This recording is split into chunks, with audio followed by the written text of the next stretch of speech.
ഇന്നലെ Indian oil കോർപ്പറേഷന്റെ deputy general manager Alex Mathew എന്ന ഉദ്യോഗസ്ഥന്റെ അറസ്റ്റ് ഞെട്ടലോടെയാണ് കേരളം കാണുകയും കേൾക്കുകയും ചെയ്തത്. വിജിലൻസ് വളരെ ആസൂത്രിതമായി തന്നെ അറസ്റ്റ് രേഖപ്പെടുത്തുകയും ചെയ്തു.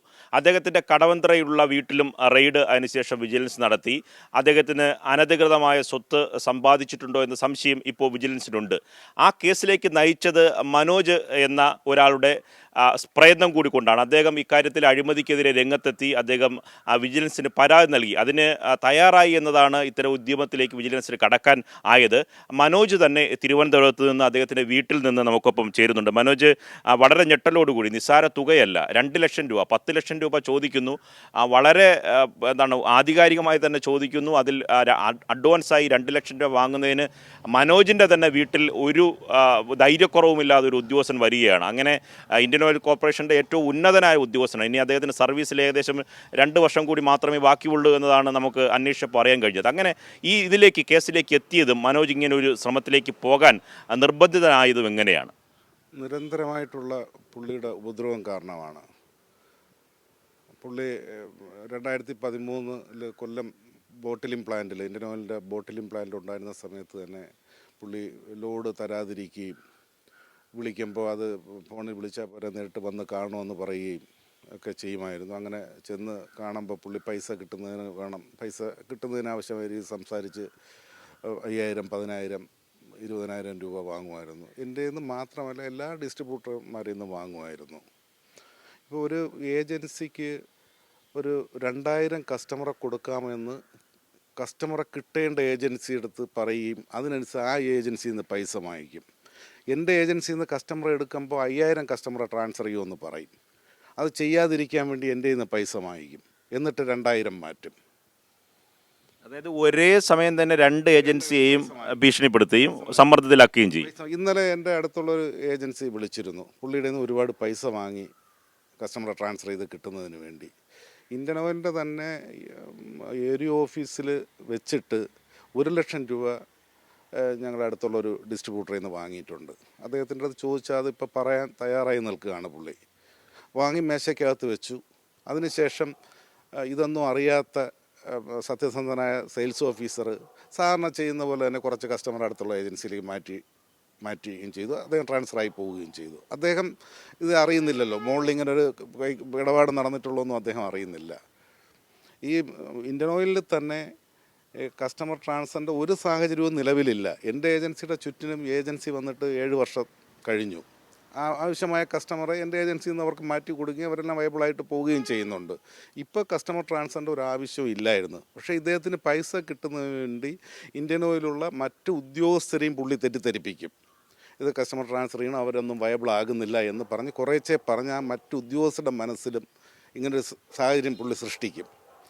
അതിനുശേഷം താഴെയുള്ള സെയിൽസ് ഓഫീസറെ കൊണ്ട് മാറ്റിക്കും. ഈ മനോജ് ഗത്യന്തരമില്ലാതെയാണല്ലോ ഇത് ചെയ്യുന്നത്. ഇത് ഈ വിജിലൻസിലേക്ക് എത്തുന്ന അതിൻ്റെ ഒരു നാൾ വഴി പറയാമോ? എങ്ങനെയാണ് സമീപിക്കുന്നത്, അതിൻ്റെ പ്രൊസീജിയർ?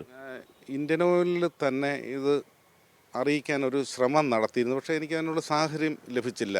ഞാനൊരു മെയിൽ കൊടുത്തിരുന്നു. എനിക്ക് ഫോണിൽ കൂടെ പറയാൻ പറ്റാത്ത കാര്യമാണ്, നേരിട്ട് സംസാരിക്കാനൊരു അവസരം തരണം, അത്രയും സീരിയസ് ആയ മാറ്ററാണെന്ന് പറഞ്ഞു. പക്ഷേ എനിക്ക് അതിനൊരു അവസരം കിട്ടിയിരുന്നില്ല. എൻ്റെ സെയിൽസ് ഓഫീസറിൽ നിന്നും പറഞ്ഞു, പുള്ളി എന്നെ 10 ലക്ഷം രൂപ എൻ്റെ അടുത്ത് ചോദിച്ചിരുന്നു, ഞാനത് കൊടുക്കാത്തതുകൊണ്ട് പുള്ളിയാണ് ഇങ്ങനെ ഒരു സാഹചര്യം സൃഷ്ടിച്ച് നിങ്ങളെ കൊണ്ട് ഇത് ചെയ്യിക്കുന്നതെന്ന് പറഞ്ഞു. അപ്പോൾ അദ്ദേഹത്തിനും അതൊന്നും അറിയില്ല. പുള്ളി നല്ല ഓഫീസറാണ്.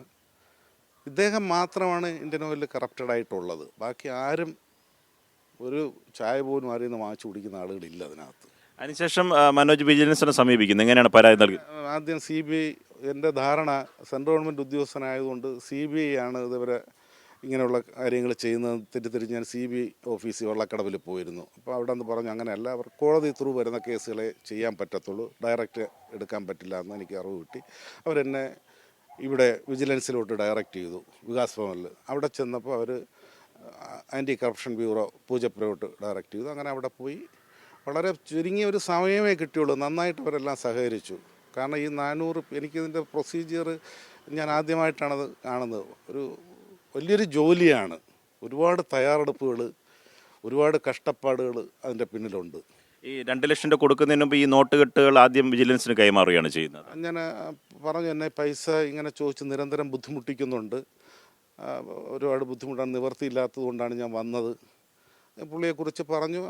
അവരും അത് അന്വേഷണത്തിലൂടെ ബോധ്യമായതുകൊണ്ടാണ് സഹകരിക്കാൻ തയ്യാറായത്.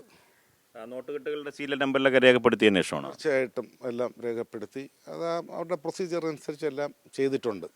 ആ സമയത്ത് വൈകിട്ട് ഇദ്ദേഹം ഇങ്ങോട്ട് വരുന്നു. പുള്ളി വൈകിട്ട് ഉച്ചയ്ക്ക് ഞാൻ പുള്ളിയെ വിളിച്ചിരുന്നു. പുള്ളി രാവിലെ എന്നെ വിളിച്ച് ഞാൻ ട്രിവാൻഡ്രത്ത് വരും, അപ്പോൾ പൈസ എടുത്ത് വെച്ചേക്കണം, എനിക്ക് വേണം, അല്ലെങ്കിൽ ബുദ്ധിമുട്ടാകും എന്നുള്ള രീതിയിൽ ഒരു ഭീഷണിയുടെ തരത്തിലാണ് പുള്ളി സംസാരിച്ചത്. നമ്മുടെ അഭിമാനത്തെ പോലും ചോദ്യം ചെയ്യുന്ന തരത്തിലാണ് പുള്ളിയുടെ സംസാരം. അപ്പോൾ ഞാൻ പറഞ്ഞു, സാർ വന്നോളൂ, നമുക്ക് സംസാരിക്കാമെന്ന് പറഞ്ഞു. അപ്പോൾ വൈകിയപ്പോൾ പുള്ളി വരുമോ ഇല്ലയെന്ന് എനിക്കറിയില്ല. ഉച്ചയ്ക്ക് വിളിച്ചപ്പോൾ അല്ല, ഞാൻ അങ്ങോട്ട് വിളിച്ചോളാം എന്ന് പറഞ്ഞു. ശരിക്കും പറഞ്ഞാൽ പുള്ളി 6 മണിക്ക് എന്നെപ്പോലും അറിയിക്കാതെ എൻ്റെ വീട്ടിൽ വരികയാണ്. അപ്പോൾ എൻ്റെ വൈഫ് മാത്രമേ ഉള്ളൂ. വൈഫിനെ കൊണ്ട് എന്നെ വിളിപ്പിച്ചു.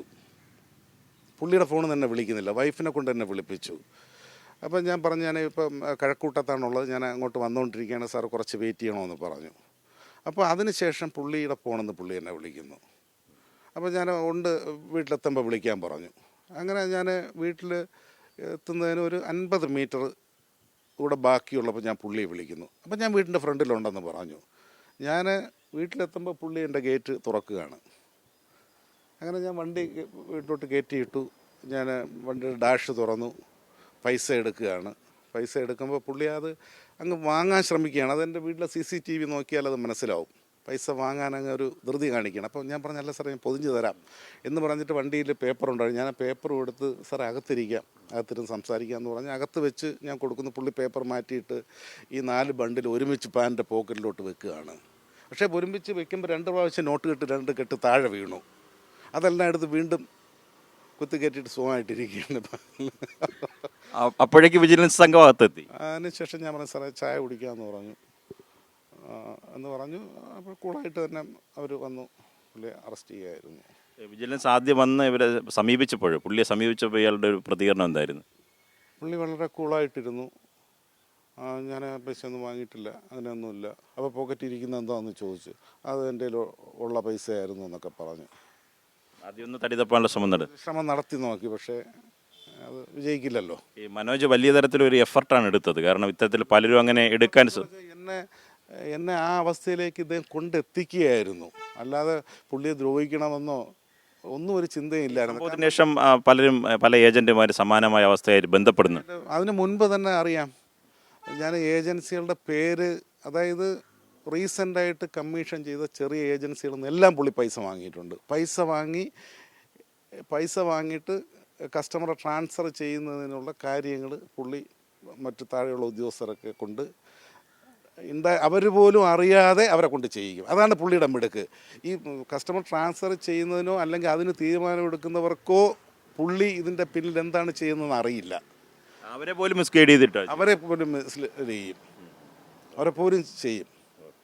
അങ്ങനെയാണ് പുള്ളി ചെയ്യുന്നത്. ഭയങ്കര വിജിലൻ്റ്. കാരണം പുള്ളി അറിയാം, പുള്ളിയുടെ രീതികൾ അങ്ങനെയാണ്. പുള്ളി മറ്റ് ഏജൻസിയുടെ കാര്യങ്ങളൊക്കെ പുള്ളി വിളിച്ച് ചോദിക്കുമായിരുന്നു. ഈ അടുപ്പം ഉണ്ടായിരുന്ന കാലത്ത് ഈ വലിയ തുക ചോദിച്ചതിന് ശേഷം പിന്നെ പുള്ളിയുടെ കോള് ഞാൻ അങ്ങനെ അറ്റൻഡ് ചെയ്യാറില്ലായിരുന്നു. ഈ മനോജൻ്റെ ഒരു രീതി അനുസരിച്ചിട്ട് ഇപ്പം ഈ അനുഭവത്തിനനുസരിച്ച് ഇതിന് ശേഷം പലരും ഇനി പരാതിയുമായി പരസ്യമായി രംഗത്ത് വരാനുള്ള സാധ്യതയുണ്ടോ? അത് തങ്ങളി പറയുമെന്നല്ലാതെ ഒരു പരാതി കൊടുക്കാനായിട്ട് അത്രയും ഉറപ്പുള്ള ആളുകൾ ഡിസ്ട്രിബ്യൂട്ടർഷിപ്പിൽ കുറവാണ്. അവർ വെച്ചാൽ കമ്പനിക്കെതിരെ സംസാരിക്കുന്നു എന്ന് കമ്പനി തെറ്റിദ്ധരിക്കുമെന്ന് പേടിച്ചിട്ടാണ്. ഇപ്പോൾ ഇദ്ദേഹത്തെ പോലെ ഒരു വ്യക്തിക്കെതിരെയാണ് നമ്മൾ പറയുന്നത്. കമ്പനിയിലുള്ളവരെല്ലാം നല്ലവരാണ്, നല്ല ഉദ്യോഗസ്ഥരാണ്. കൈക്കൂലി വാങ്ങുന്ന ഇദ്ദേഹം മാത്രമേ എൻ്റെ അറിവിലുള്ളൂ. വേറെ ആരെയും ഒരു ചായ പോലും വാങ്ങിച്ചു കുടിക്കത്തില്ല.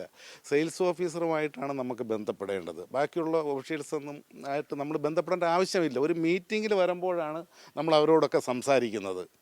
നമ്മളൊരു ഡിസ്ട്രിക്ട് ബേസിലുള്ള മീറ്റിങ്ങുകൾ കാണും. അപ്പോഴാണ് ഡിവിഷണൽ ഹെഡോ ഏരിയ മാനേജറൊക്കെ വന്ന് നമ്മളുമായിട്ട് സംസാരിക്കുന്ന ഒരു അവസരം പബ്ലിക്കിൽ വെച്ചിട്ടാണ് ഉണ്ടാകുന്നത്. അല്ലാതെ ഒരിക്കലും ഇവരാരും ഞങ്ങളെ വിളിക്കാറില്ല. ഞങ്ങൾക്ക് അവരെയും വിളിക്കേണ്ട ആവശ്യമില്ല.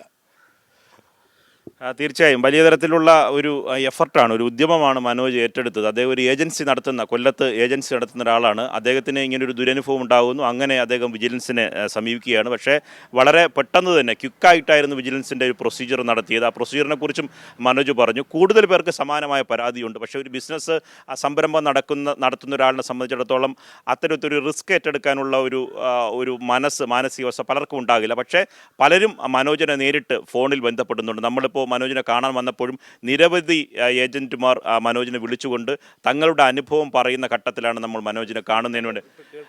തീർച്ചയായും അത് ഒരു ഏജന്റ് വിളിച്ച് മനോജിനോട് സംസാരിക്കുന്ന തൻ്റെ ദുരവസ്ഥ, ഏകദേശം 1 ലക്ഷം രൂപ ഓഫീസിൽ കൊണ്ടുപോയി നേരിട്ട് കൊടുത്തു. ഒരു തരത്തിലുള്ള വൈമുഖ്യവും കാണിക്കാതെ ഓഫീസിൽ ഡ്രോയിൽ തന്നെ ആ 1 ലക്ഷം രൂപ വാങ്ങി ഈ ഉദ്യോഗസ്ഥൻ ഇട്ടു എന്ന അനുഭവം പറയുന്നത് നമ്മൾ കൂടി കേട്ടതാണ്.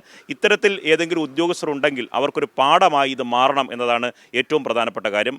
മനോജിൻ്റെ വീട്ടിൽ നിന്നാണ് നമ്മൾ ഈ വാർത്ത റിപ്പോർട്ട് ചെയ്യുന്നത്. ക്യാമറമാൻ സജു കാഞ്ഞിരംകുളത്തിനൊപ്പം നിർഭൻ ചക്രവർത്തി, കൈരളി ന്യൂസ്, തിരുവനന്തപുരം.